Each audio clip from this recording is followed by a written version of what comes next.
From the Library of Congress and the Smithsonian National Museum of African American History and Culture. Good morning. Today is June the 30th, 2016, and I'm here in Oakland, California for the Civil Rights History Project of the Smithsonian's National Museum of African American History and Culture and the Library of Congress.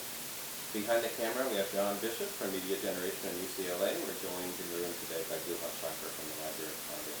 And we have the distinct pleasure of sitting down for a little while with Professor Ericka Huggins.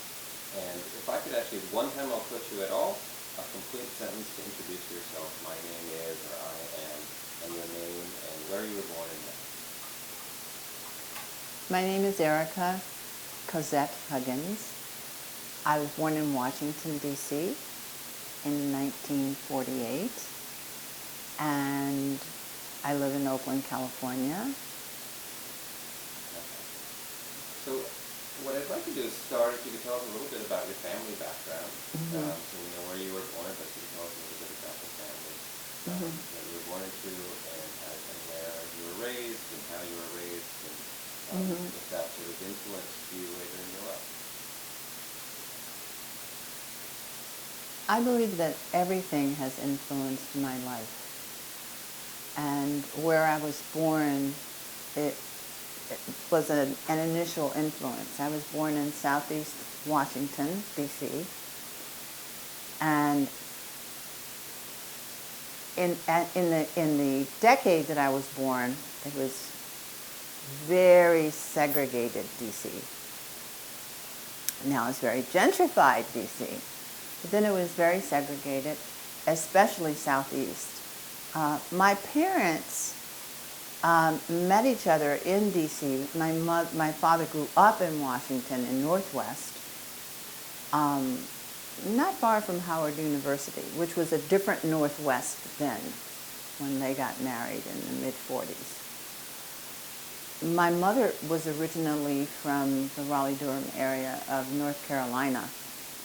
My father was one of two children. My mother was the oldest girl of 11, on a farm, a tobacco farm.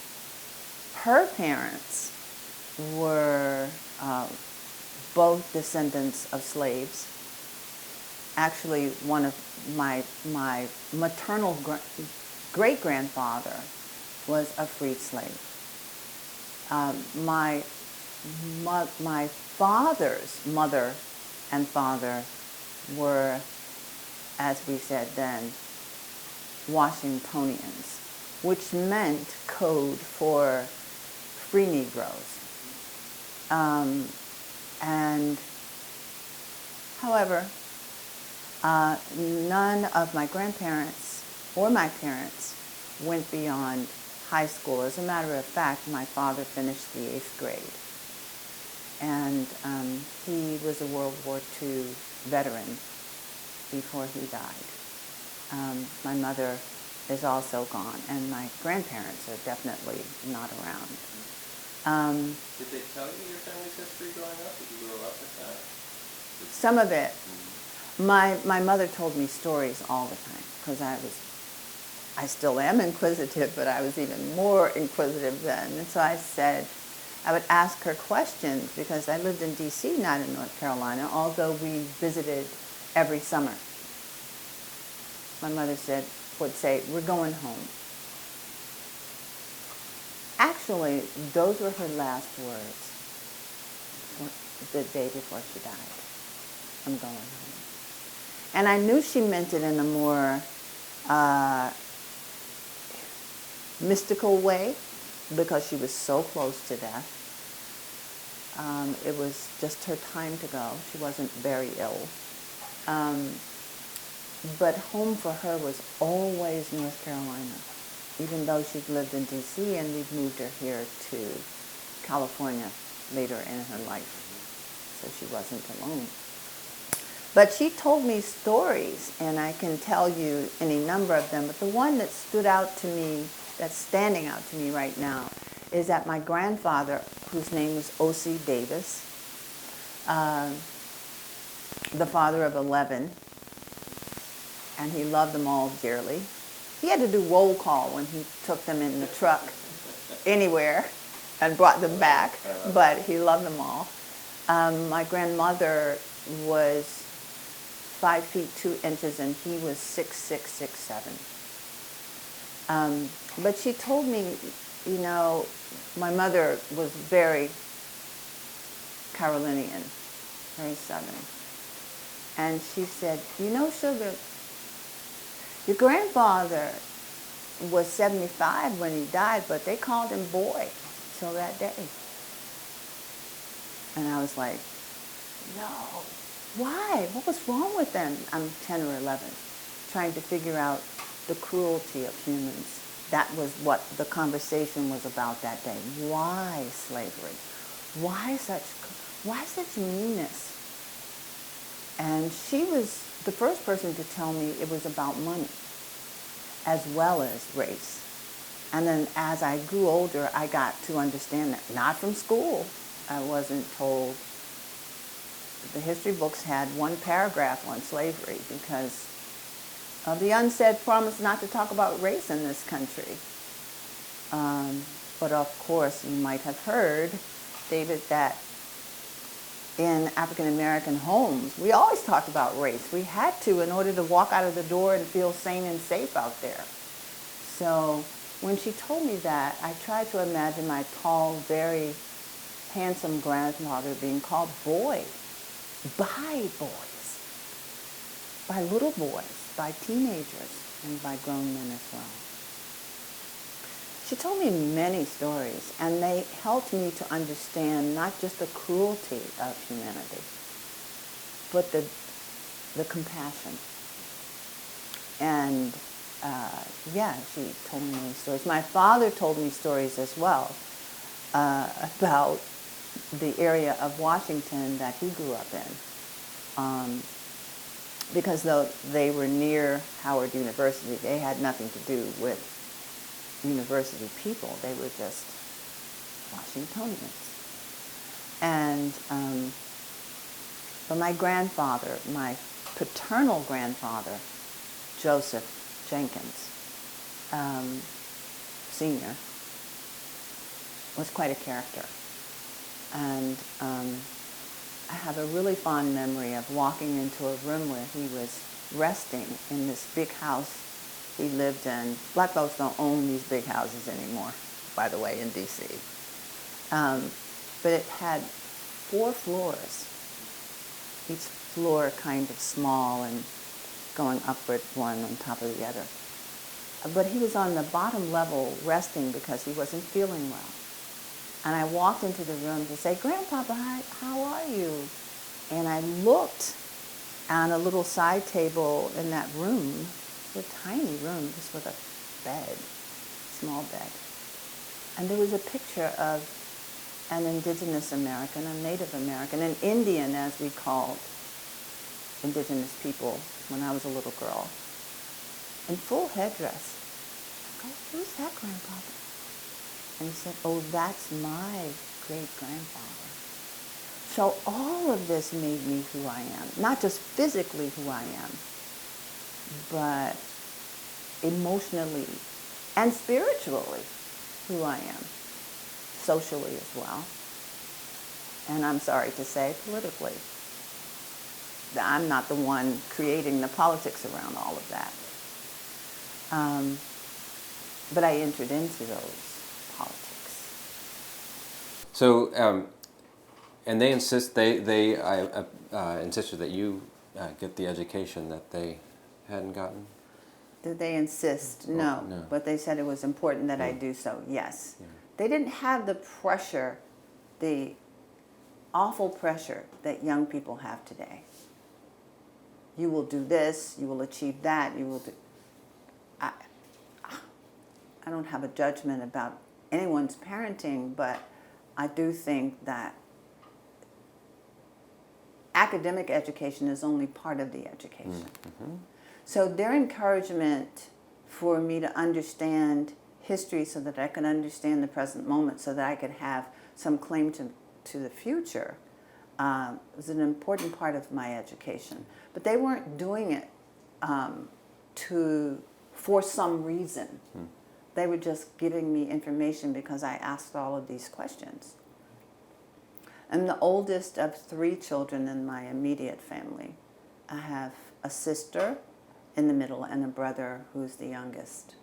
And we're all in California now. And that's a long story. So just a little bit maybe about your schooling then and into high school. So I went to Richardson Elementary School in Southeast, in walking distance of my house, because children walked everywhere then and felt safe to do so. I went to Kelly Miller Junior High, which was in walking distance, a little longer walk, but in walking distance. And then I was transferred to McKinley Technical High School. It's now just McKinley High School in Northwest, because my middle school counselor said that I was college material.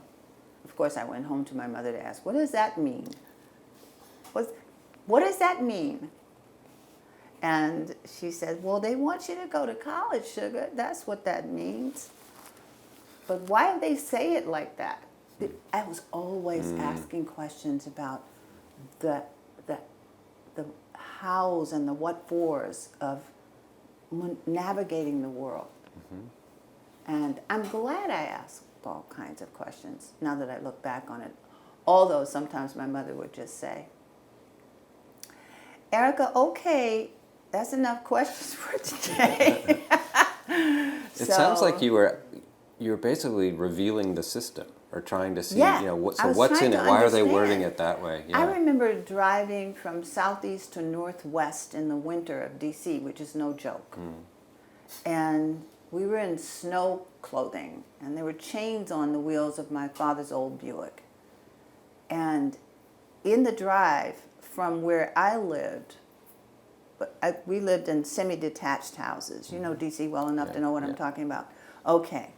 And then across the street, which didn't have any housing on it, but way across the street were housing projects where really poor people of color live. By poor, I'm not talking about their inner wealth. I'm talking about their conditions of poverty. And it was heartbreaking. I always wanted to go do something as a child, because there were people living in their cars in the snow, or I went to school with children who didn't have heat in their homes, who slept with piles of coats on top of them. I couldn't understand. And then this particular day that I'm remembering being in the Buick with the chains and the snow and going to my grandmother's house in Northwest on T Street, the closer I got to Northwest, there are no housing projects, at least not that looked like where I lived. There were no people sleeping in their cars. And my father, it was winter time. It might have even been around Christmas time. So my father said, I think it was myself and my brother, I can't remember if my sister was with us. Do you children want to see the store windows? And we said yes, because we were thinking of Christmas trees and lights. But what I saw was happy people with big fur coats on, and their children had on real coats and real shoes. And I'm like, okay, what goes on here? I just had eyes to see. Nobody was in my head. Nobody was telling me how to see. And children are like that. You might know that. Children are just pure. Until somebody says, don't think that, don't do that, don't ask that question, don't. Well, my parents didn't do that. Thank goodness. So I went home and I asked my mother, well, how is it that the people who live in this part of Southeast have nothing, and the people that live in that part of Northwest, up near the Capitol building, have so much? And she said, sugar, that's just the way it is. I said, well, tell me, because I want to understand. It makes me cry. And she said, well, you know, part of it is just bigotry. And then I had to ask her to define, what does that mean? And that was how she referred to almost everything, because she grew up in the deep Jim Crow South. And then she explained that white people have money and black people don't. I said, why is that? She said, well, after slavery, there wasn't anything that made it any different, sugar. Now that's really simplistic, but it's true, isn't it? And why would I not believe her? She never lied to me. But it was heart-wrenching to know the reasons why, just based on someone's paint job, which is how I like to think of it, that, you know, you could have not, or you could have. So that was my introduction to a class awareness, but it wasn't academic at all. And never did anybody in school talk to me about it. I got accused of asking too many questions at school as well. However, it wasn't loving, like when my mother said, okay, that's enough. It was that I was impudent to questioning, to challenging, but I wasn't. I was just asking questions. I think that that prompted me to become an educator, because I know how I was treated, and I didn't want to see children in the generations below me being treated like that. It was unjust. Part of it, I mean, I didn't have, until high school, I didn't see white students. You know, we called, and when I was growing up, we called D.C. Chocolate City, and it was.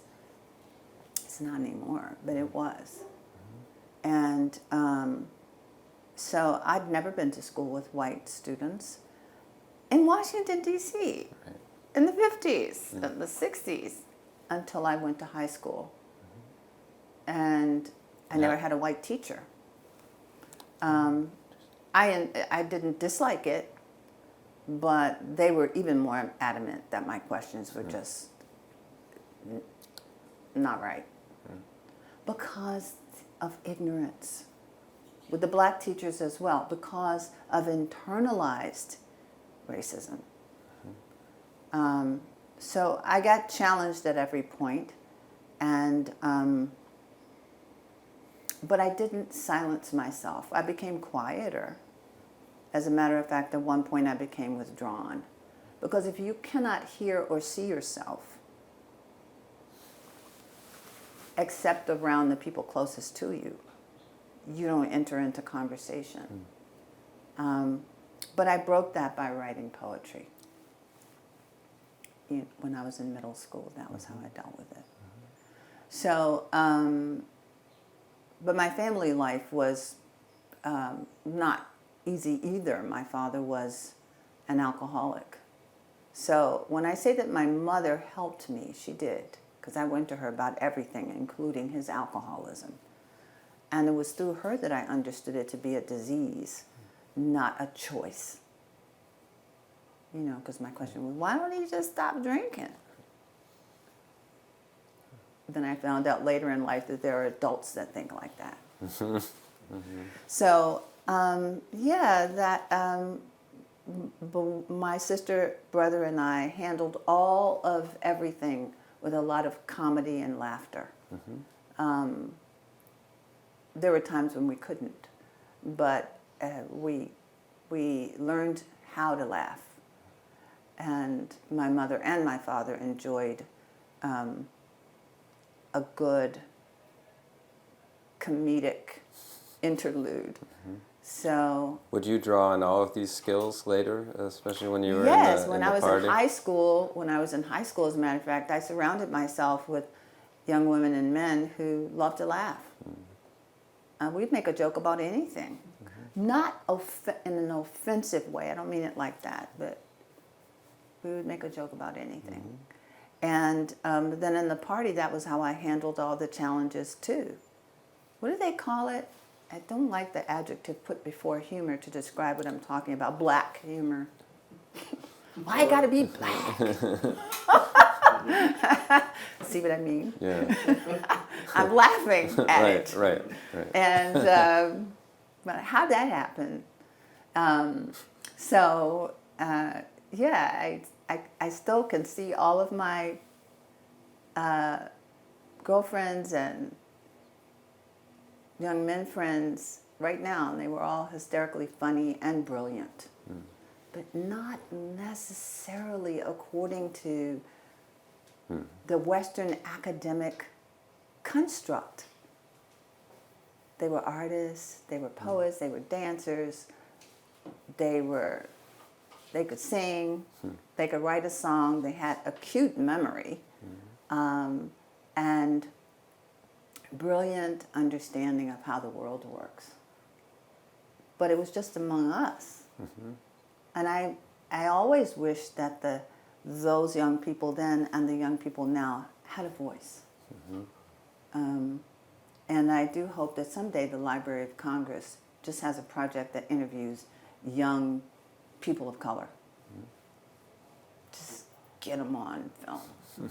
How did you end up in California, and what did you think of So California from where you grew up? Okay, Yeah. so there's a segue that great, I'll tell you great. about.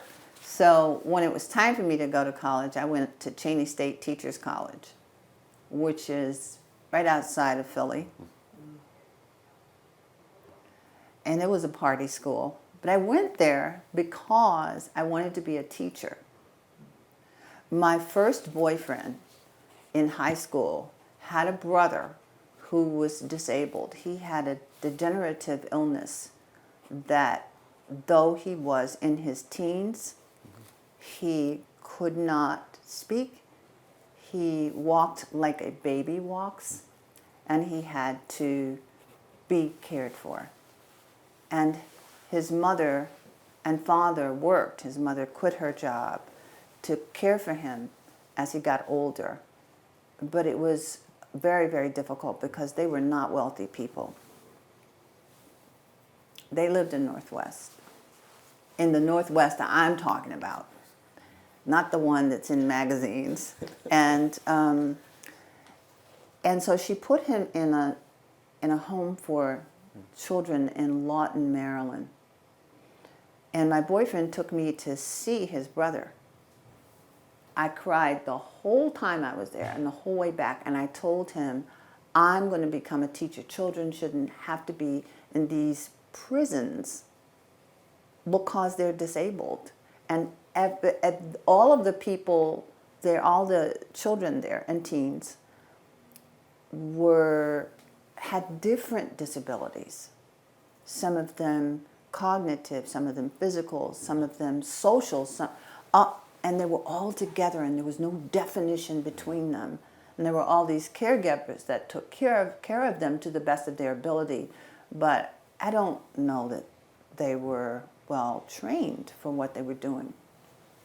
Eventually, my boyfriend's brother came home to live, and he died at home because there was no cure for this illness. But that was the pivot for me. It was already the class and race, and then it was ability. Come on. And they were mostly, of course, it was a state school. So they were mostly young boys and girls of color. So I saw it all again. It wasn't like I was looking for it. It was right there. So I vowed to become a teacher. A little later, I went to the March on Washington for Jobs and Freedom. And that was the pinnacle experience for me. If you'd like more about that, I did an interview with BBC a long time ago, and they probably still have it. You can find it if you need it. But I was standing there, and I recognized that all the speakers were men. I asked a lot of questions about that, and I found out that the women were uninvited to speak.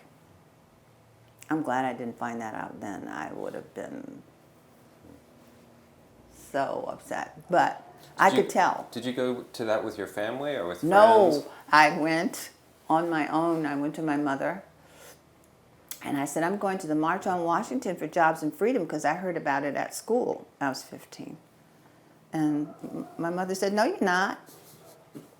Go ask your father. I don't want you out there with all those people and you get hurt and the police are at... No. And so I asked my father and he said, go ask your mother. So they didn't want me to go. They were afraid. And I said, but I'm going anyway. That's how it was. I have to go. Can I take my sister and brother? No, you may not.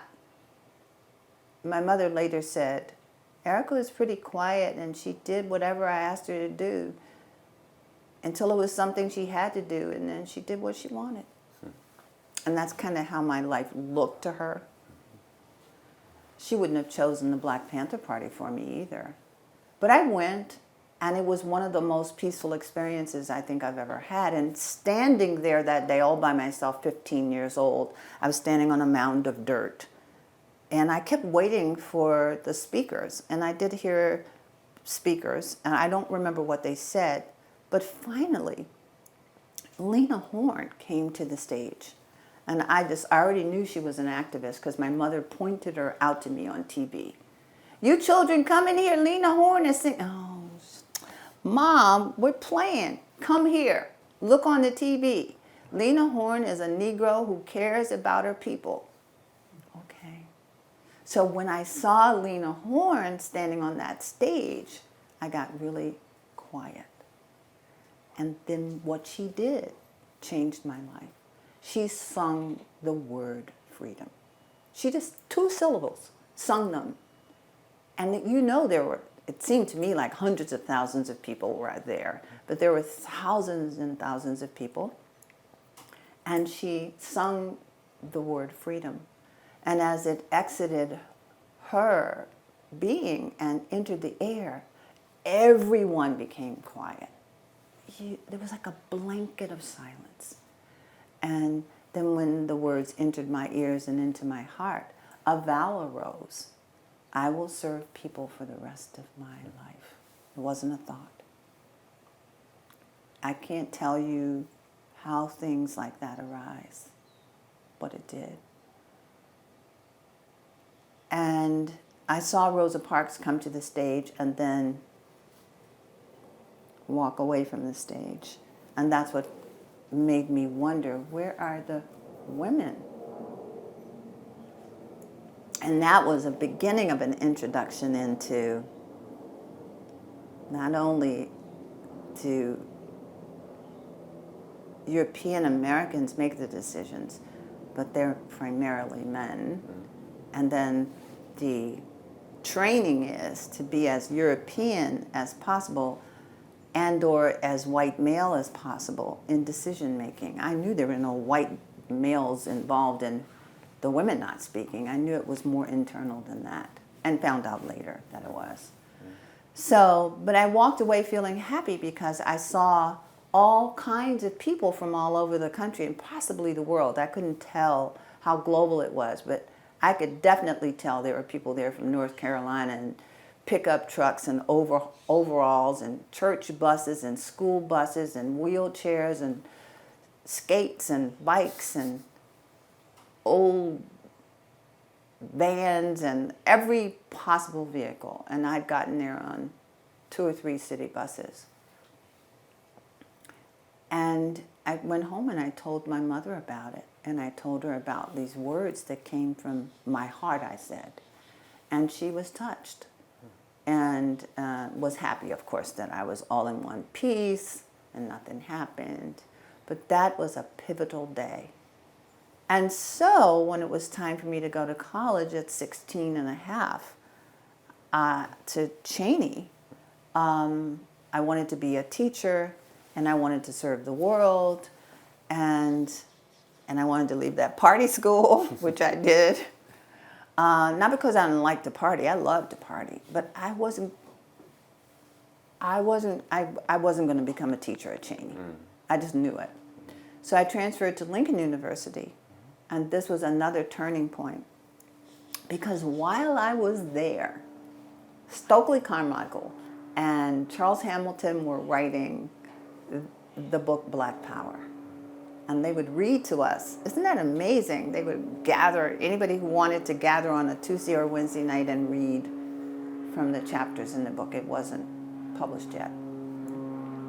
And I learned about the right to determine one's own destiny, which is what the book talks about. It doesn't talk about retaliation against white Americans, which is the ongoing fear.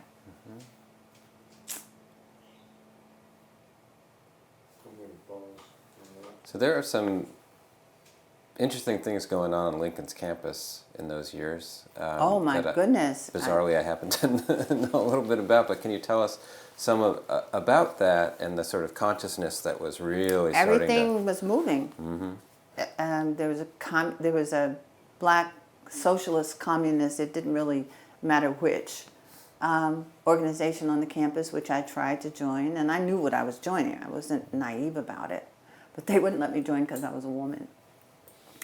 Because I am. And then there was a Black Student Union, which I did join, but it wasn't called Black Student Union then. Actually, the Black Panther Party coined the term student union, the first of which was at San Francisco State. It was the Black Student Congress. That's what it was called, and I joined. And while I was a member of the Black Student Congress, because it was an all-black campus, Lincoln's one of the first three historical black colleges. And there were three of them. And I didn't find this out until later, opened during slavery, and Lincoln was one of them. Cheney was another. So it wasn't like we were organizing to change overt racism, but we were working with the internalized racism of the administrators and the faculty on the campus, not to mention the sexism. I was one of the first 15 women to go to Lincoln. Oh, wow. Okay. Yeah. Ooh, that was very interesting. Very interesting. On the campus of how many men? Hundreds, but I don't remember how many. But first 15 women. Now, of course, the students pretty much liked it because they thought, oh boy, new meat. But then we had to set lots and lots of boundaries. But I made friends. Once again, I found all the artists and the left of the left kind of people to talk to, and it was okay. Those men were pretty open, except that communist organization.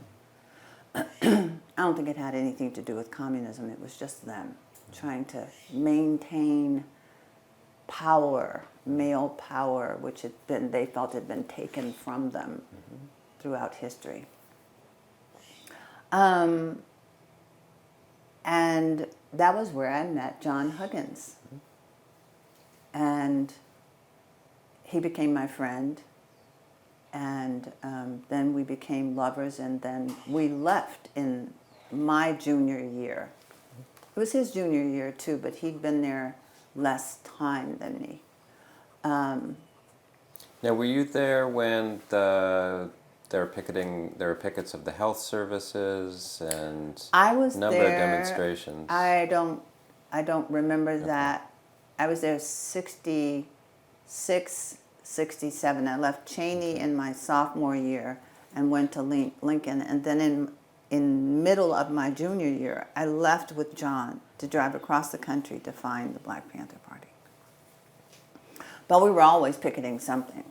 And while being in the Black Student Congress and taking full load of classes, I also tutored children in English in the nearby village. It was called Lincoln Village. And I noticed that the conditions of poverty in Lincoln Village were just like Southeast Washington, like Harlem, like parts of Delaware I'd visited, North Carolina. There wasn't any difference. And something started to dawn on me.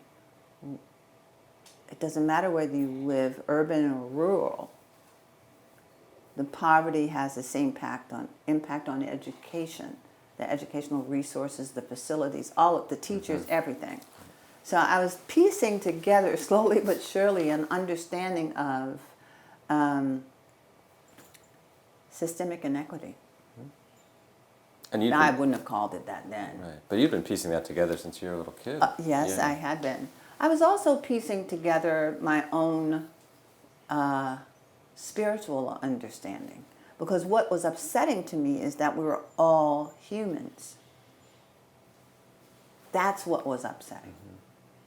There was no not humans. So why are we treating each other like this? Right.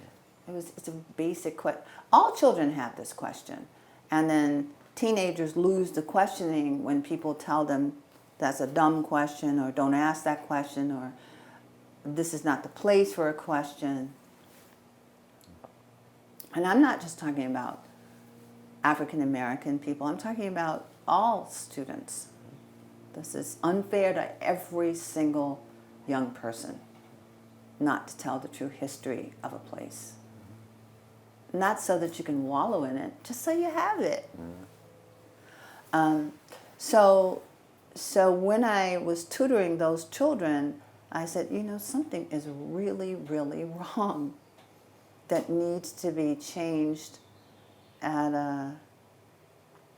a different level. I didn't know what. I didn't understand structural, systemic in my mind yet, but I knew it was bigger than D.C., Harlem, or Lincoln Village. I just knew. Not only that, there were lots of organizations on that campus, including the Deacons for Defense. I won't describe them, but if you don't know who they are, there's the internet. But at any rate... But they had a presence at Lincoln. Oh, yeah, they did. They were the ones who pointed out that right nearby was... Maryland sort of is bigger than we think, and surrounds, and so anyway, so I found out at Lincoln, somebody mentioned to me at Cheney that the Ku Klux Klan had quite the presence in that area. As a matter of fact, the Klan's main headquarters were in Rising Sun, Maryland. But I remember standing on the Lincoln campus, and one of my friends in Deacons for Defense, and they weren't well known on campus because they were a little bit clandestine, just a little bit. But they pointed, Ericka, look, and we looked across the road, and there were crosses burned. So that for Lincoln students. And I'm remembering right now what J. Edgar Hoover said in his mission statement of the counterintelligence program, that we want to discredit, minimize, and neutralize the Black liberation movement with a specific focus on students. And of course I didn't know that then. There would be no way to know it. COINTELPRO didn't even have a name then.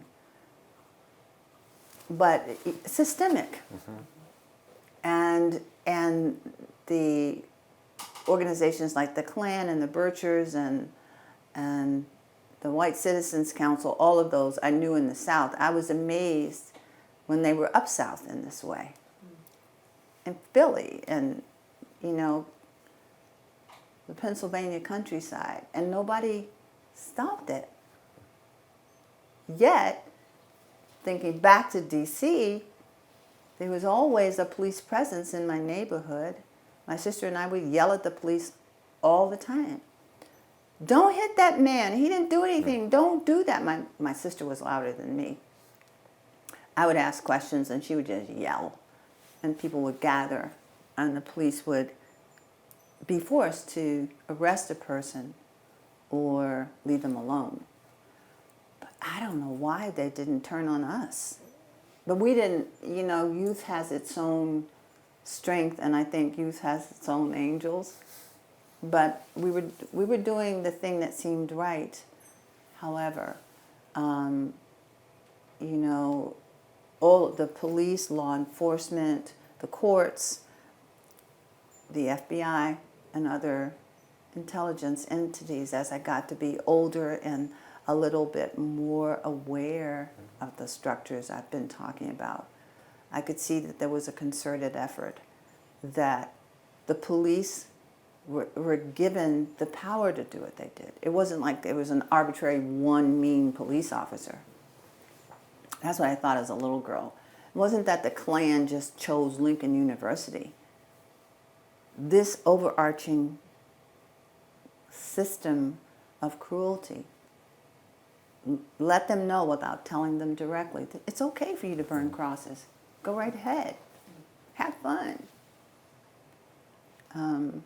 So a lot was moving, and it was on the Lincoln campus that, in the Student Union building, that I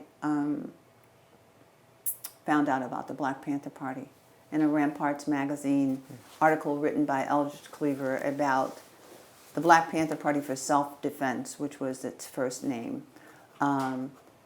and the jailing of Huey P. Newton. So that was what made me want to leave campus. There were some other reasons too, but want to leave campus and drive across the country and join the Black Panther Party. So that was November of 1967.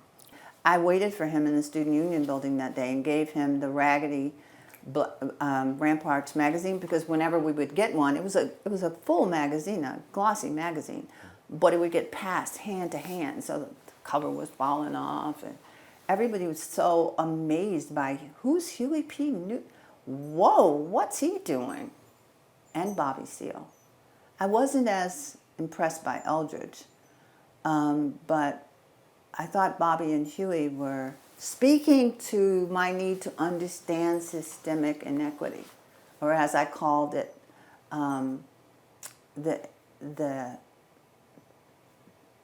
the oppressive forces wherever they are. And something in that article Eldridge wrote explained all power to all the people. And that did it. And so I waited for John. John read it. And we just looked at each other. We were really quiet. We just looked at each other, and we knew something, but we didn't put words to it. And then later, in a Swahili class being taught by a German guy with red hair and bright freckles with a German accent, it's like, okay, this is a cartoon.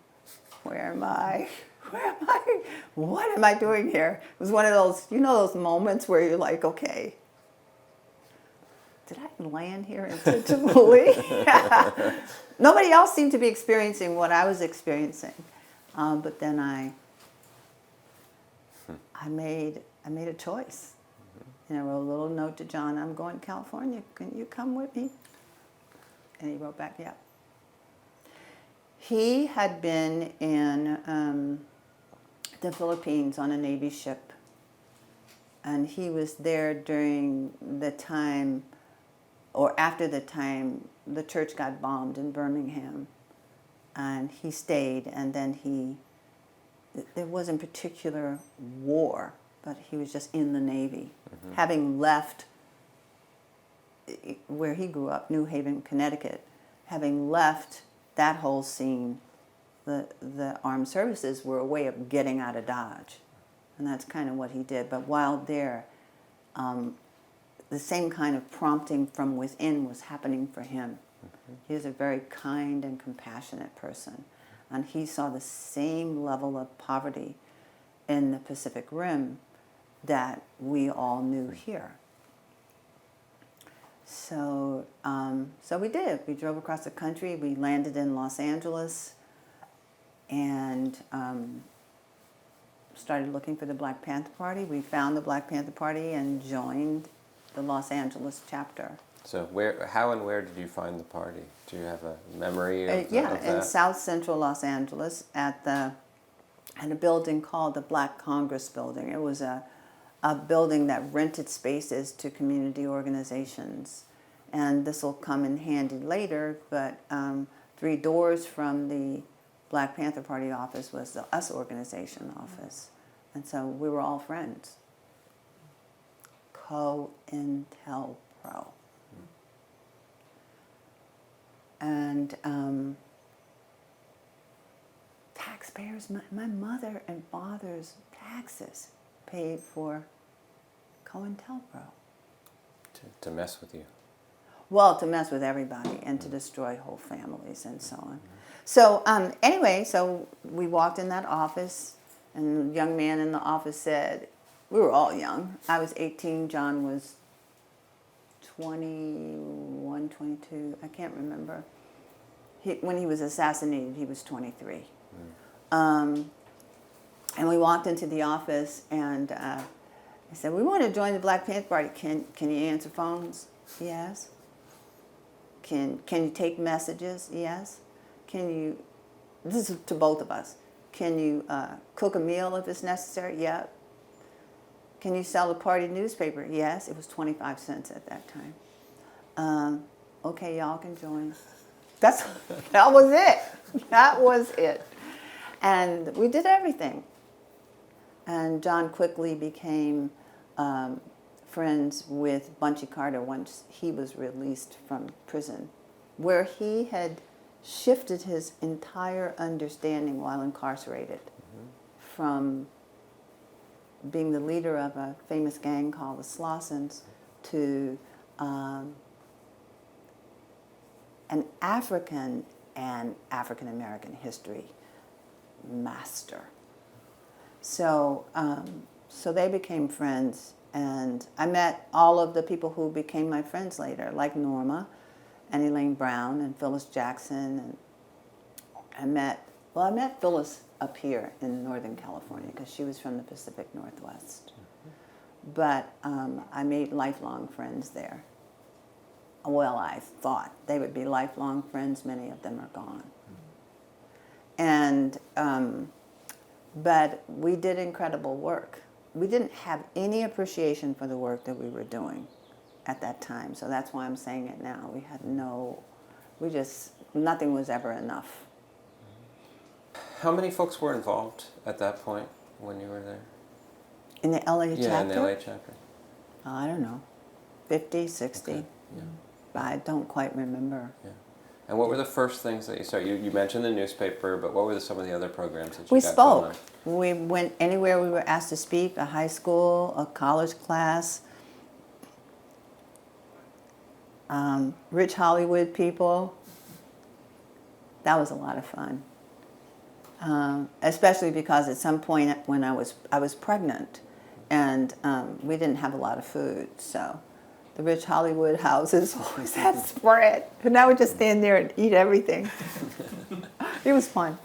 No, but there were really wonderful people that wanted to hear us and wanted to provide resources, their own human resources, but I'm joking about the wealthy actors and actresses, but I'm not really joking about the level of generosity and care and kindness they showed. They really were our friends, and there was actually there was an organization called the Friends of the Panthers, and they were primarily white, conscious, and well-connected people. That was how I got a baby crib for the baby. They brought one to the house. I couldn't have afforded it. Party members, oh, you should know this. Party members didn't collect a paycheck. There was no such thing. We didn't get paid for anything. We lived collectively. We just were serving the people, body and soul, our motto.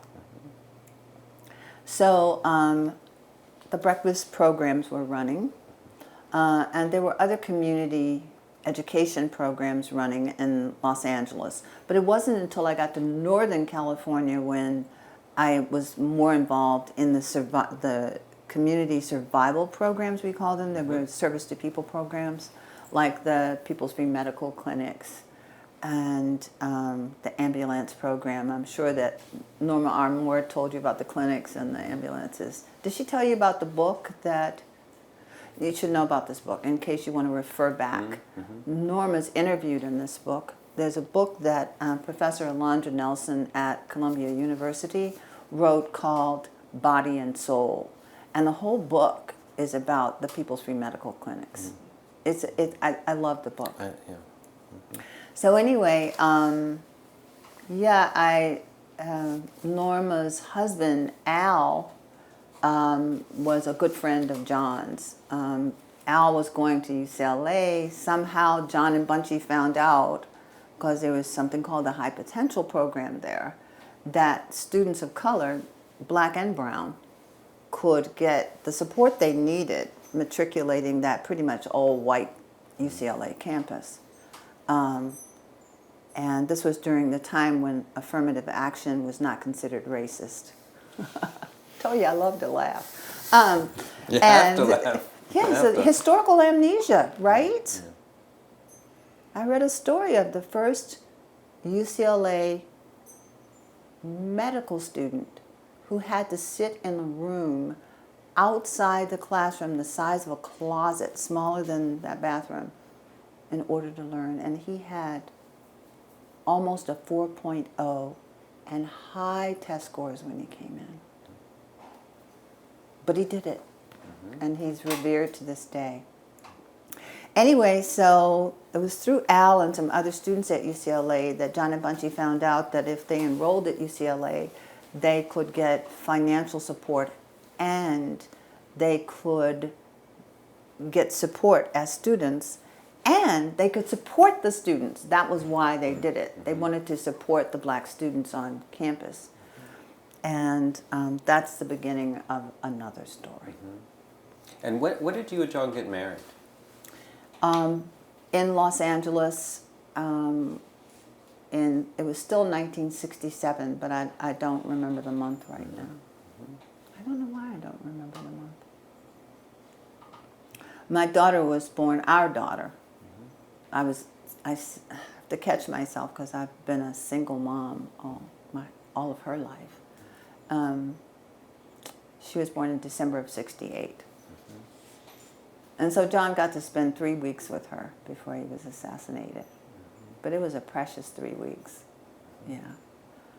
And so, yeah, and it was Bunchy who first let us know that he understood the FBI was after everybody and pitting the US organization and the Black Panther Party against one another. We didn't know anything about their organization within the organization at that time. We just knew it was them. And so there was back and forth conversation with the US organization about this, because they were also being pushed. It was happening like to create a shiv. I've seen some of the cartoons that were being written and sent back. There were plants and messages Bunchy came sent. to the office with a letter and some cartoons, and because he was so stern, and he wasn't ordinarily stern, but he was stern that day, we didn't laugh out loud. No self-respecting person of color would have drawn those cartoons. Or the bubbles that came, out of the mouth. Those weren't. That was pure racism. I don't know. I don't need to describe it. So, yeah, so much went on in that short while from November '67 to January '69. It felt like years and years and years went by. I'm writing about it now to make sure that it gets remembered, and that I'm remembering it at least. But we did so many things in a short period of time, and so much great work. And we worked with the students, John and Bunchy. I say we because I felt like I was on the campus too, though I wasn't. But we did wonderful work with the students on campus to make the high potential program even more, an even greater resource than it was intended to be. It now exists in another form. It's called the Academic Advancement Program at UCLA. By the way, on the UCLA campus, there is a stone that memorializes John and Bunchy at Campbell Hall, where they were killed. So, and the students, every year the students, the UCLA Black students and associated students have a memorial program. It's usually educational, and it has a different focus and theme every year. I was asking about that day, and you were at home with... Yeah, ordinarily I did party work, but right up until, almost until the baby was born. But in those 3 weeks after she was born, I was with her. And so my routine was to get up, open the front curtains. I'd already fed her by that time, feed myself. And there was a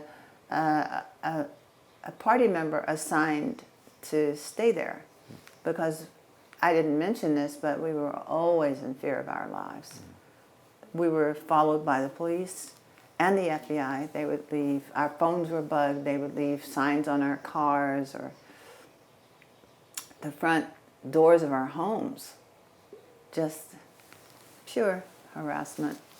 Stalking is a better way to describe it. We were stalked by the FBI.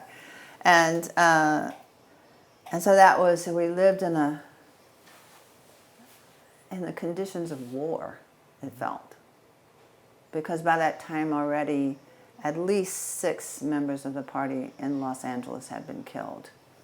I told you a lot went on in that short while before John and Bunchy were killed.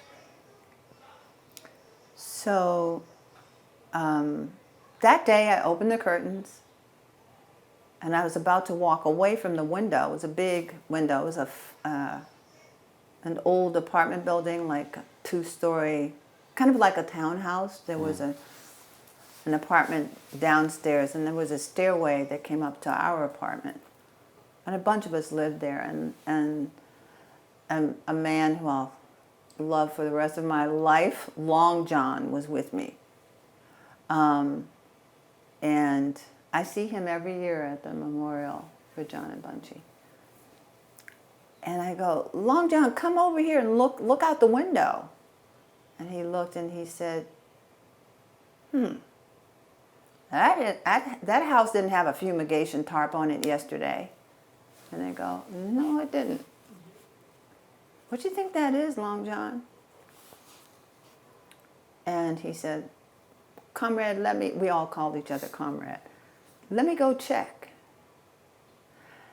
And he did go check, but he never returned. Until later that afternoon when he was spread-eagled on the ground in front of the apartment. So let me go back to the window. So I kept the shades open, and in the back of my head was thinking Long John will come back and tell me what's up. And I was with the baby. And a couple of hours later, I got a phone call. I have to say there were no cell phones. Landline to landline. And there were no computers. So a man from the party office called me and said, Comrade? And I said, yeah. How you doing? Because I knew who it was. And he said, he was silent. And my heart just felt like it went into my throat. Just intuitively, I knew what he wanted to tell me. He said, well, 2 brothers were killed on the UCLA campus. I just want you to know. And I said, no, 2 brothers were shot on the UCLA campus. I want you to know. And I said, after a long pause, are they dead?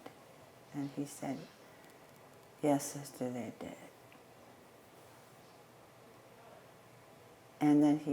And then we were silent a really long time. And I said, okay, goodbye. He said, all right then. And his voice was choked. And we hung up the phone. And I looked at the baby. And I didn't have any sense of myself.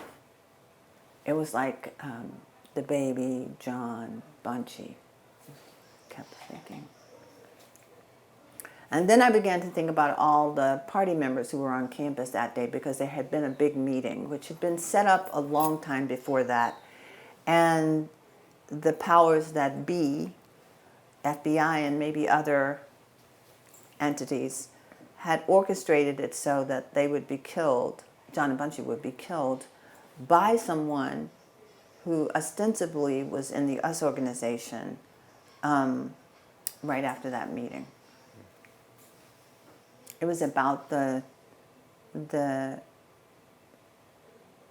choosing of a coordinator for the high potential program. That's what it was ostensibly about. So the way the FBI did things was that they created this animosity, and then they filled our organizations, all of them, not just the Black Panther Party and us organization, every student organization, the women's movement, the gay liberation movement, which is what it was called at that time, all the Latino, Asian, and Native movements, the anti-war movement, all of them, this is history, were filled with FBI operatives and informants who tended to look like, talk like, be like the people in that organization. But we knew by that morning when I opened the curtains, we knew what they were doing. We didn't know the name COINTELPRO, but we knew what they were doing by then, because so much death had already occurred. And because the movement was really global and very much coalition-based. So the Black Panther Party was friends with everyone. And I want to just say, to break this wrong understanding that we were a nationalist hate group, never, ever, ever, ever were we nationalists in any kind of way. We were internationalists. And then he named us intercommunalists. He coined that term, and you can read about that later. But so that day,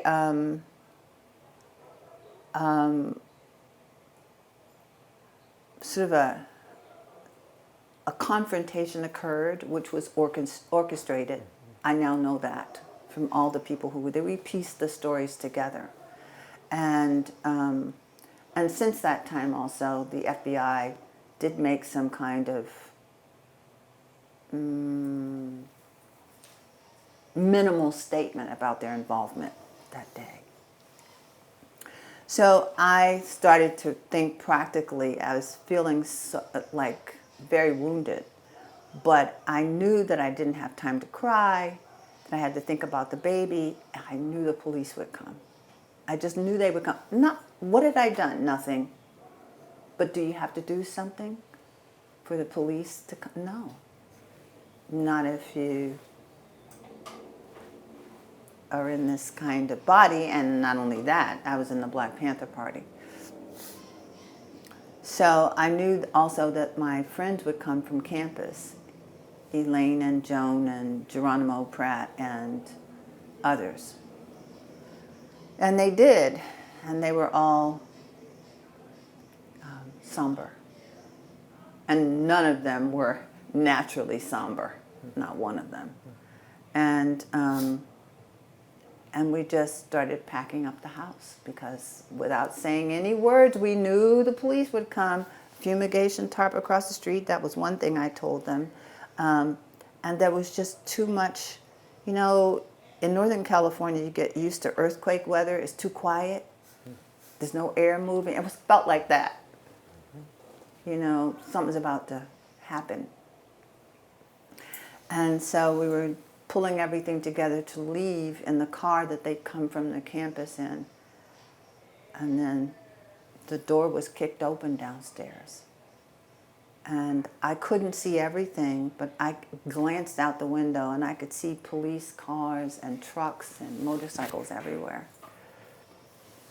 And the door was kicked open, and I moved really quickly to one of the bedrooms with the baby. And I wrapped her in this big coat that I brought with me from the East Coast, and I slid her under the bed, because I thought, I'm going to die. But she won't. Somebody will find her. And for a split second, I was about to cry, thinking about losing my daughter. But I didn't have time, so I just kept moving. And the police were everywhere, and they were yelling, and they said, they were just yelling, obscenities as well as come down with your hands up. And everybody had left the upstairs. And I took a risk. There was a police officer at the bottom of the stairs who was crazy out of his mind. He was waving his gun, and just nobody crazy should have a gun. He was crazy. They were all in uniform, although there were some unmarked cars out there. Do we need to pause because of the bird? And I took a risk, and I said, I'm still up there. I didn't go down because of the baby. And I said, and standing next to the crazy guy was a more sane police officer who was essentially focusing his attention on crazy guy to keep him from shooting somebody. Thank goodness. So the risk I took was to speak to the sane police officer. I have a baby here. I want to come down, and I don't want her harmed. And the crazy guy said some ridiculous something. And he said, shut up. The other one said, shut up. Get the baby and come down. And so I did. I took her out of the coat. I held her close, and I walked down. She was it was LA, warm. You know, it was January 17th, so it wasn't like summer, but it was warm. And she had on a onesie. So it was obvious that there was nothing that could be hidden. And crazy guy asked to check her for guns. And I just stared at him. And I said, no.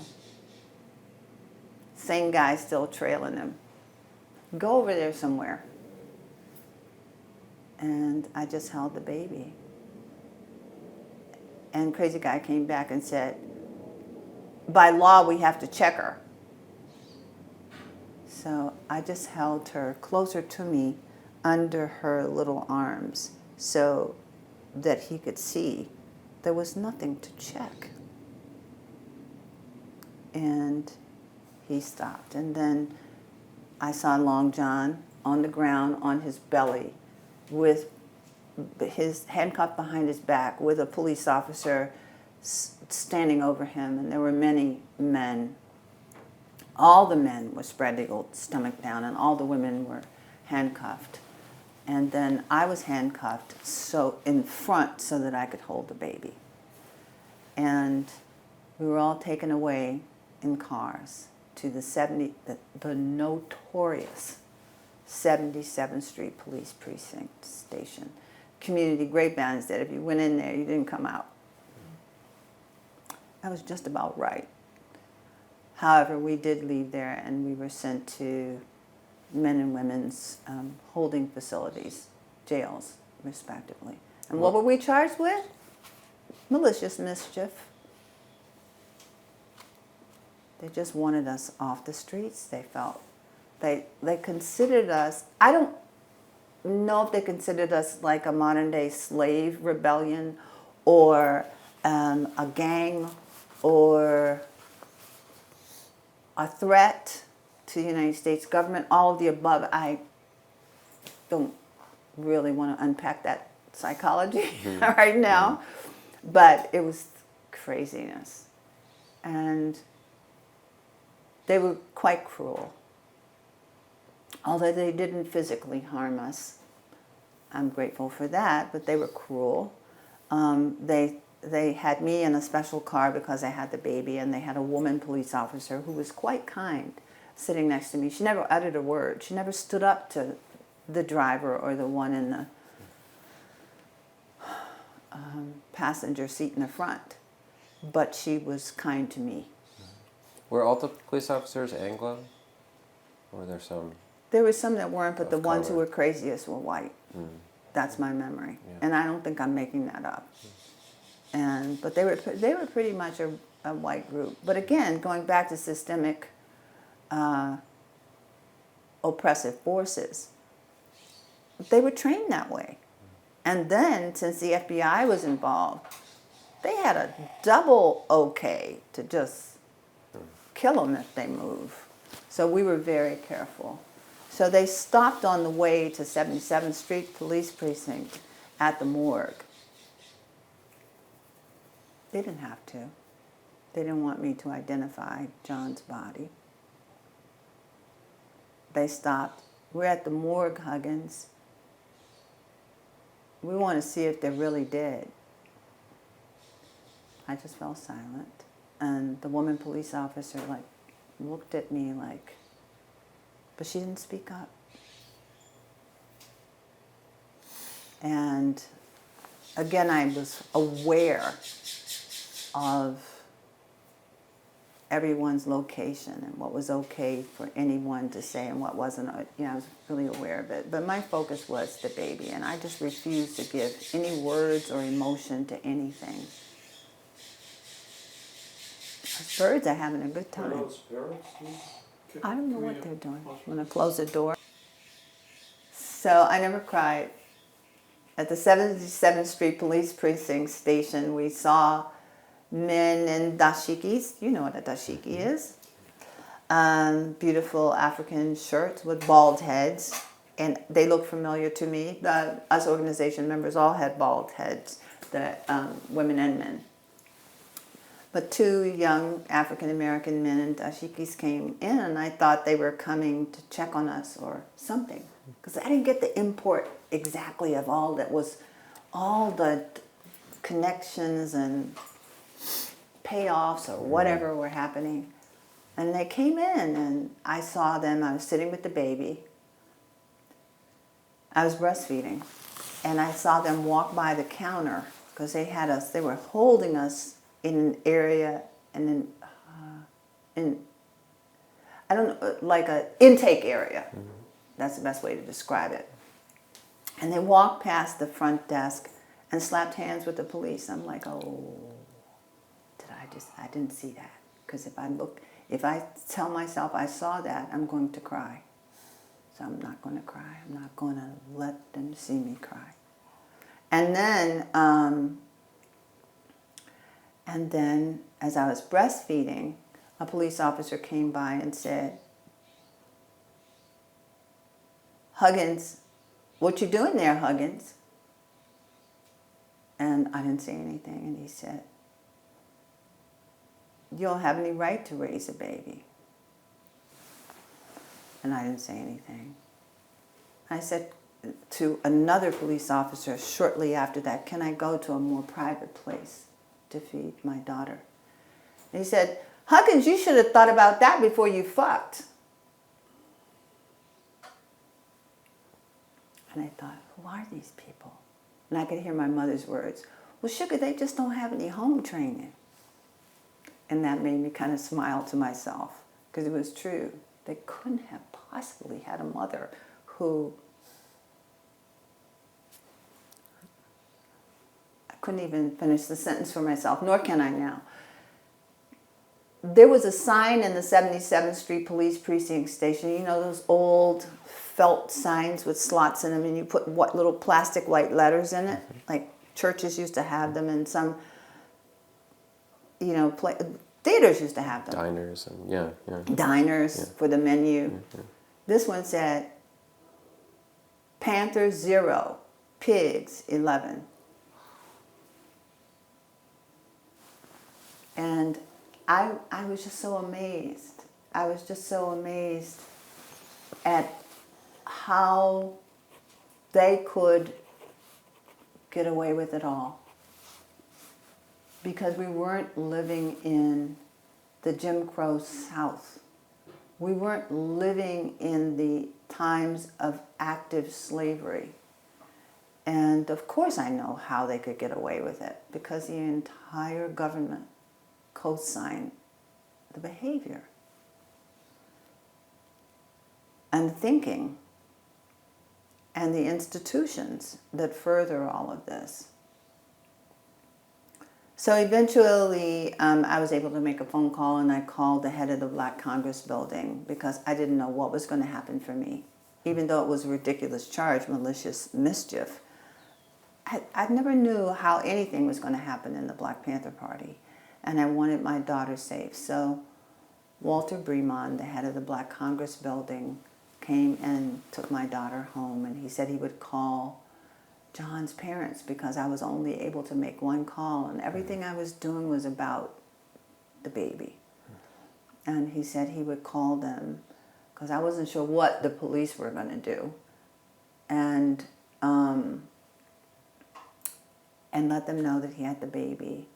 And he said, I'm sure you'll be released on bail. This is ridiculous charges from what I can find out. They just want you out of the way for now. And they took us to the women's prison for holding and the men's prison for holding. And when I was in that small cell, that was a woman. Let me describe the cell. We were all separated and put in cells. And the cell that I was in was double bunk, so that's 4 beds, with 2 pallets or little mats on the floor underneath these high bunks. So that's the U.S. correctional system. What are we correcting? So I saw that, and I was amazed that the women who were in there, the 5 of them already there, could matriculate that space. Of course they did. And I took the 6th spot, which was a mat on the floor. And this sweet person came over to me. She was young, like myself, and she had a very sweet face. And she said, I don't care why she was there. I don't care why anybody was there. Leave it to me, all the prison's doors would be opened and the whole thing would be abolished. And someday it will, I hope. But she came to me and she said,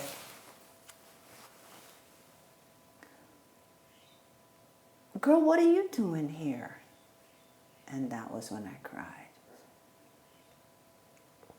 And she sat there and held my hand for the longest time as I cried. She didn't move. She didn't take her gaze off of me. She didn't ask me questions. She didn't get up and go, that's too much. She just was right there. And I don't remember if it was the next morning or early in daylight. I think it was the middle of the night, but it could be that it was just 11 or 12, but it felt later. It could have been 2 or 3 in the morning. Someone came to the cell and said, Huggins, you're released on bail. All the charges were dropped, by the way. Obviously, that would happen. But, and when I walked out, I saw John's sister's husband at the time, my brother-in-law, had come to get me and the baby. John's body had already been transported to New Haven, Connecticut, and we were to take a train across the country. I didn't let you know that when I got to Los Angeles after a few months, I want to say this because it's so important to me, that was when I met Angela Davis as well. She is a dear friend of mine. And here's why she's a dear to me. So when we walked out in the dark of night, my brother-in-law and me, to go and get the baby and get on a train to travel across the country to Connecticut, I saw 2 people standing in the dark. And they were my friends, Angela Davis and Fanny Houghton, just standing there. It gave me hope. It made me recognize that at some point in the future of this world, right and justice would be affirmed. They didn't say anything. I didn't have words anyway, so even if they had said something to me, I wouldn't have been able to respond. I was in a particular indrawn state. But they nodded. I've never forgotten that. That was such the epitome of being an ally. You just show up with your heart bleeding, and that's how they were. Have you ever had occasion to talk to them about it lately? Oh, yeah. Yeah. Yeah, I see Angela often enough that I've told her how that felt to me many times. As a matter of fact, well, yes, in answer to your question, we don't have all day. Yes. And Fanny now is in Atlanta, Georgia, but Angela lives in Oakland. So, yeah, you know, we have all these cerebral understandings of activism and allies and doing social justice work these days. And I just want to say that people show up. That's it. An activist is really a person who's active in every part of their being. They're awake. They're conscious. They're not operating out of one emotion or the other. They're just present with everything that's going on in the world. And that's what they symbolized to me that day. They had to get out of bed to come to that faraway women's prison to see me as I was leaving. They didn't say, you know what, I got work in the morning, or I'll be leaving my boyfriend in the bed or my girlfriend in the bed. Oh no, I'll check in. None of that is how we were. We were just right there. So, yeah, there's so many pieces of this story that are still not raw, but tender, depending upon the day, the time. So, I got, I did take the train with the baby, and I'm so glad we were on a train and not a flight, because it gave me time to be with myself and the baby. And when I got to New Haven, Connecticut, that was a whole new chapter. Mm-hmm. So when I reached the Huggins home, John's mother ran out and grabbed the baby as if she were holding on to her son. And she was, in some way. And it was a very poignant moment for me, because I was a mother too, and I couldn't imagine losing. I can't still imagine losing a child. There's something so, I don't want to say unnatural, because it happens often, so it has to be natural, but something so counterintuitive and heartbreaking. And so I was glad I was there. And the whole family was in grief. And so at some point after the funerals, the simultaneous funerals were happening, one for John in New Haven, Connecticut, and one in Los Angeles for Bunchy Carter. And Bunchy was one of 7 children, and he was the youngest, so his mother, I don't know that she ever recovered from losing Bunchy. I don't know that John's mother ever did. I don't know how you do that. It gets better and you move on, and I'm thinking right now of all the mothers who lost their sons and daughters to police violence today. That's what I want to talk about before I finish. So I went in and I stayed at their home, and at some point really really soon after the funeral, I was asked by Yale students and part of the New Haven Black community to stay and open a chapter of the Black Panther Party. And because I was going to go back to Oakland with the baby eventually. And so I decided to stay. Not on my own. I talked with the national headquarters of the party to let them know. And People's Free Medical Clinic was created there, breakfast program, lots of other smaller programs, but very rooted in the New Haven Black community. I think people think of New Haven, they think of Yale. Let me be real. The Black and brown communities in New Haven really live in conditions of poverty. And, you know, we have these ideas about our country that aren't in keeping with reality quite often. Once you enter a city, the public transportation will probably take you to these places and not those places. Like BART in the Bay Area crosses over all of West Oakland and East Oakland, as an example.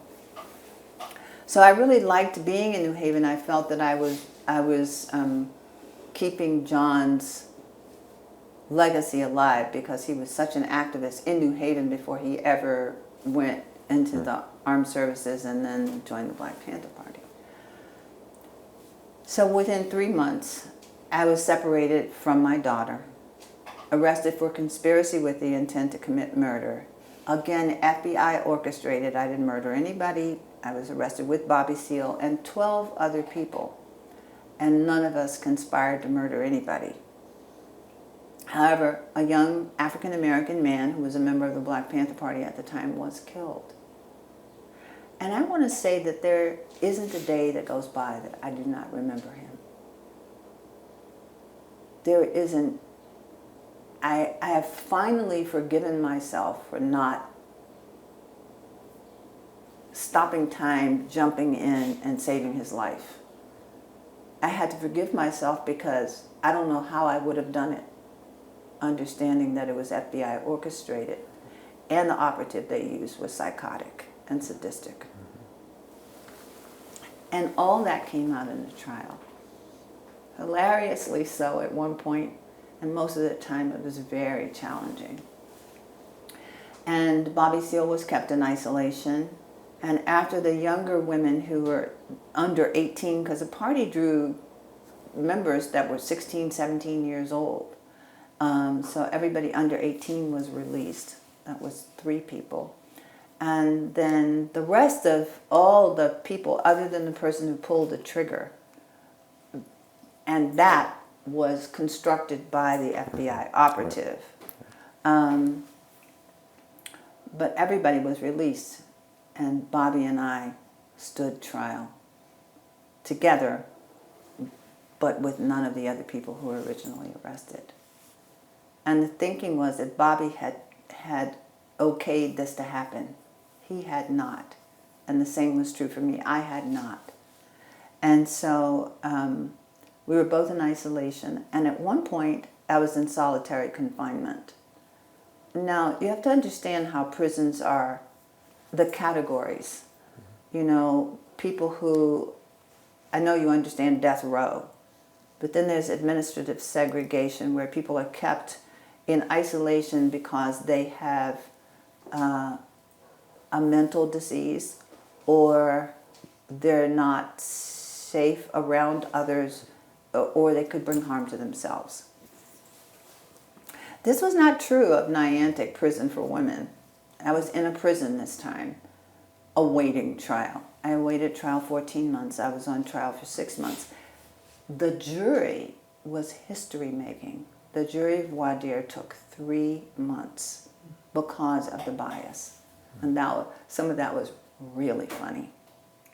The answers to questions that the lawyers posed. And we had really wonderful lawyers. Charlie Gary, who, what a dear heart, and Catherine Rohrback. Catherine's local, and Charlie was the party's lawyer. So that the trial was unbelievable. And of course you might know this history that Kingman Brewster, who was the president of Yale at the time, came out and put the trial down, and he got all kind of pushback. But he was brave. It was a ridiculous trial. It was a witch hunt. Well, yes, it was a witch hunt.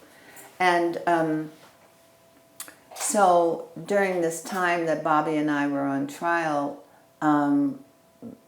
our lives were in danger. By that I mean that they wanted us to stay imprisoned for the rest of our lives.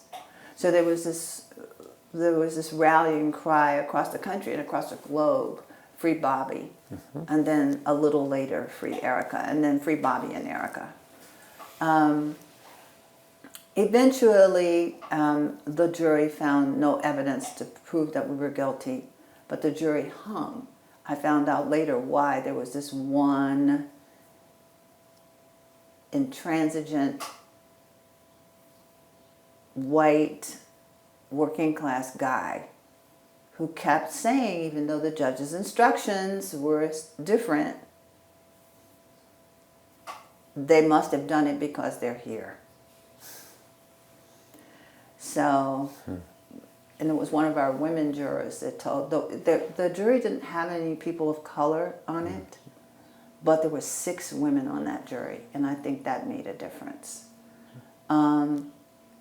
But one of the women told us that she threatened to hit him with a chair and he still wouldn't listen. Because he kept hanging the jury. The jury was hung 11-1, and the judge sent them back. They came back again with it hung, and the judge said, "I'm not taking Connecticut taxpayers or these defendants through this one more time. You're released. You're free to go." I was so surprised. And the day that I walked out into the sun, it was Albert Big Man Howard who walked with me. So he's dear to my heart. He knows it too. I tell him every time I can tell him. There are pictures of that moment, actually. And I had no idea I'd ever be released from prison. And what I want to say about that time that I spent in isolation and then in solitary confinement, and then eventually Angela Davis's lawyers in New York went to the state of New York to say that solitary confinement for Angela Davis is cruel and unusual punishment. And our lawyers, a month later, did the same thing. Solitary confinement for Ericka Huggins is cruel and unusual punishment. And I was released into the mainstream. So I made friends inside the prison. And how did they respond to you? They'd already been responding. They were told that if they ever talked to me or passed a note to me, they would go to the hole, which is just like it sounds. And they did it anyway. They always were in contact with me. But when I was free, I've never been hugged so much. And that the love among people in prison is particular. It's very, it's very,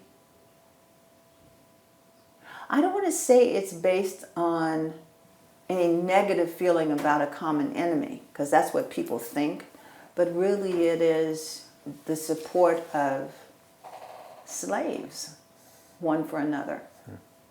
I want to call it that. I've never called it that before, but that's what it is. The prison industrial complex is based in a plantation ideology. I left that day, but my heart didn't leave. So I always figured out ways to go back and give to incarcerated people. During the time that I was incarcerated, I taught myself to meditate. That is what kept me sane and still does. I meditate every day. And I started there, and it was Charlie Gary that brought me a book that helped me to understand how simple it was. And the reason I wanted to do it is because I couldn't bear seeing my daughter only for 1 hour on a Saturday. I didn't want to see her. I thought, I can't do this. I have to see her. How am I going to do that? What is it that's going to help me? And then it dawned on me I could sit quietly, and I'd always been attracted to meditation anyway. And I asked Charlie to get me a book, and he did. Charlie, who did a headstand before he entered any courtroom in the morning. Not where people could see him, but he was stage-wise capable of doing that, but he did it for himself.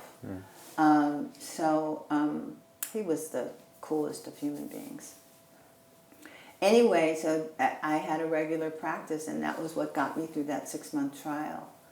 And has gotten me through many challenges in my life since then. This year is challenging. The 50th anniversary of the Black Panther Party is a challenging year. Part of it is funny that we were so infamous and now we're so famous.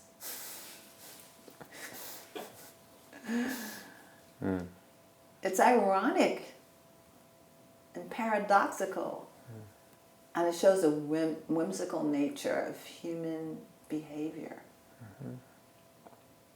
We just love the civil rights and human rights movements, but we didn't really, and we don't really. If it's containable and well behaved, we're okay with it. Cleaned up. Yeah.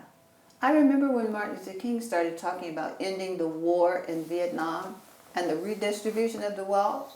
Somebody somewhere said, oh, now the boy can't talk like that. We're going to have to do something here. And that's what he'd always been saying. He just got more adamant about it. Again, he wasn't just for black people. So there's an idea that if a person of color is saying something, they're saying it because they are a person of color. That's such a ridiculous idea. White people talk all the time, and it's not because they're white. It's because they're considered human. And whiteness is not only privilege, but property. There's equity in it. So anyway, I returned. Well, I was reunited with my daughter, who was 2.5 by that time. And I'd lost all those months and precious moments with her. So there's a way in which we're like older sister, little sister. And we're still working with that. Because even though I didn't intend for her to be abandoned, nor did John, we were both gone. So no matter which way you turn it, she was abandoned. And then I continued to do my party work. So I wasn't with her in the way that I, looking back at it now, wish I had been. But it wasn't my life. It was the life that I had. And one that some people would say I chose, but there was something in my destiny that had all of these things unfold. All of them. And so I continue to do not party work, because there is no more Black Panther Party, but I continue to serve people. Can I ask about one thing in particular, though, before we leave Yes. the Black Panther, which is if you could talk about the school. Yes, Yeah. I was going to say that there is the party created all kinds of amazing community programs. The flagship of community programs was the Oakland Community School. We'd had something we called the Children's House in the early 70s, and then we moved to a big house in the Fruitvale of Oakland. It took place in Oakland. There was no other school like Oakland Community School that the party ran. There were after-school programs, before-school programs, liberation schools, but this was specific to the party's national headquarters. And the next iteration was the Intercommunal Youth Institute. And then one of the grandmothers came to Huey and said, we should have a dedicated school site. And we should change his name so people can know what it is. And Huey gathered a group of allies together and formed the Educational Opportunities Corporation. And the school was bought at a building at 61st and East 14th Street. It's now International Boulevard. As a matter of fact, an article just came out about this, about making that building a landmark. The article is written by Pendarvis Harshaw. Okay. I just read it yesterday. He interviewed me for it. It's a beautiful article. But the school was for 2.5 to 12-year-old children. It was community-based in East Oakland. It was tuition-free. It was child-centered. It had the quality of private school, but the open-heartedness of a public school. As a matter of fact, teachers gave up their jobs in Oakland Unified, Berkeley Unified, and San Francisco Unified to come and teach at the school. New teachers who had just finished their training would come there as interns to learn. It was a beautiful place. People came from all over the world to see the school and to replicate it in their own places. And by the way, I didn't mention that the Black Panther Party had chapters all over the world. In South America, in Asia, particularly in South Asia, and in the Pacific Rim. And there's a film called The Polynesian Panthers. So, and it talks about how in Auckland, New Zealand, the party chapter started. Mm-hmm. At any rate, back to this, the Oakland Community School gave the children there a global education. Oh, and I forgot to say one thing, and that is parents were warmly invited to be there to help out in classrooms. They were not considered an enemy. The public school systems have in the past set it up like that and might still do that. So it was one of those high points of my life. I was director of that school for 9.5 years. And then when I left, when the school was still intact, all the other party programs were on the back burner and the party was falling apart. I left in 1981, and then the party ended unofficially, but it ended in 1982. So I still see those young people. Of course, I see my daughter and my son who were raised in that school, but I see the young people who went to that school often enough, and they always say that it made them the people that they are. And that's very inspiring and touching. And they are doing wonderful work all over the world. Were those students encouraged to question in the way Yes, that you had our not motto been? was one of our principles was to teach children how to think, not what to think. So we called it, because we were all studying philosophies from all over the world, we called it dialectical materialism. But now the running thing is critical thinking, but it's a watered down version of how to think. And it was very important, and we always, when children came to us with a tattletaling or with some gossip or a rumor or something they didn't understand fully, we would say, go and investigate and come back. And the children remember that because they had to really reflect on it and do a little bit of research and then formulate an opinion or an idea and then come back.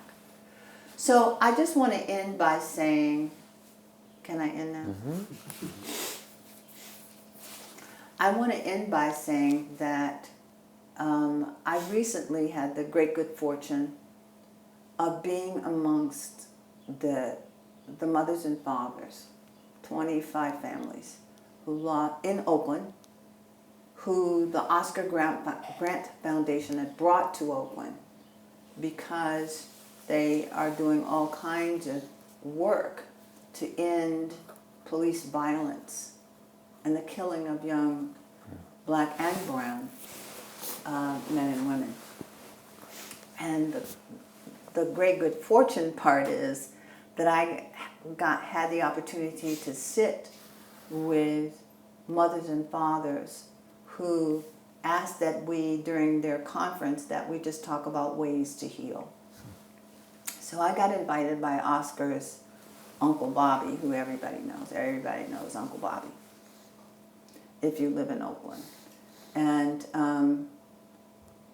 And Oscar's mother, they brought all these people from all over the country to Mir Rice's mom, Michael Brown's mom, Sandra Bland's mom, the mother and the family of Eric Garner.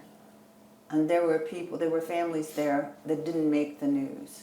You see, we think that police violence happens because we know about it. It's always been happening. And thank goodness for social media, we can know about it more quickly. And I was there with the first woman who joined the Black Panther Party, Tarika Lewis, who was on my list, by the way. And we were awestruck and felt privileged to be there because these women and men were standing and saying, once I could get out of bed in the morning, I knew I had to do something. They would say things like, I saw my son killed right in front of me. He wasn't a criminal. He had a mental illness, and he was acting in a way that people do when they're not on their medication. In my house, the police, keep going? The police killed him in front of me in my house. I couldn't do anything the rest of the day. I was supposed to go somewhere and speak, supposed to hang out with friends. I came home. But I will tell you, each of those families took 2 minutes to tell the story of what had happened, and we all just gave them love and encouragement. And some of them are moving out of depression. Some of them are still battling depression for obvious reasons. And some of them are so angry they can't cry. So there was one mom who was angry like that. And at the end of that session, she began to weep. And I felt like that was a healing environment for her and for everyone. She was just sort of the tell for it. So I want to say that there is a way to stop police violence. Retrain them or send them home. Sounds simple, but a lot of things that we make very complex in our minds are simple. All humans are trainable to a certain degree. And also, I think that beyond the police, we've given them the ability to behave in that way. All of us have to speak up. I noticed that the people in the room that day with those families, it was at a church in Oakland, downtown Oakland, nothing fancy. The people who showed up were people of color who are ready to support. And there were white people in the room who had come to listen. If we can, even with the Library of Congress exhibits, if we can step out of listening to or just hearing or seeing something, if we each can step up right in our own lives where we're located, in the skin we're in, with the people that we're with and the connections and the great experience, talents, and resources we have, we could change this. And that gives me hope thinking about that, because I see it every day. But sometimes we think it's not our problem, whatever that means. And it is, because, as a friend of mine said, the violence against young people of color is a national hemorrhage. And it is. It is. So that's how I want to end this. I do what I can do. I wish I could do more, but I'm only in one body. And my friends do as much as they can do. And I've aligned myself with Black Lives Matter networks and movement because I feel that young women of color, queer as well, are really turning the tide. So it isn't older or elder people like my generation and the one above it who are telling young people what to do. They have agency, and they are speaking, and they're using social media to educate people. So I want to encourage my generation, the generation below me, and the one above me to spend more time being generous rather than critiquing. And I'm not speaking just to Black people. My encouragement is to drop your head to your heart. And a question was asked that day in that room with the 25 families: what if this, people who've gathered today, what if what happened to Tamir Rice had happened to your son? And there were tears in the eyes of the dads, the white dads and the white moms. They hadn't gotten it before that moment in that room. This could be anybody's son or daughter. It's not. But if we thought of all of the children as our very own, it would be different. So thank you for the interview.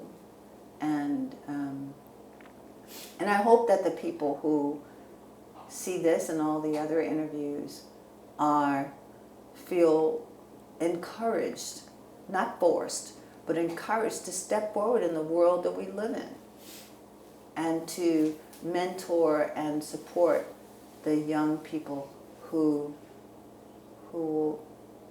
carry all of this forward. Thank you. Thank you. This has been a presentation of the Library of Congress and the Smithsonian National Museum of African American History and Culture.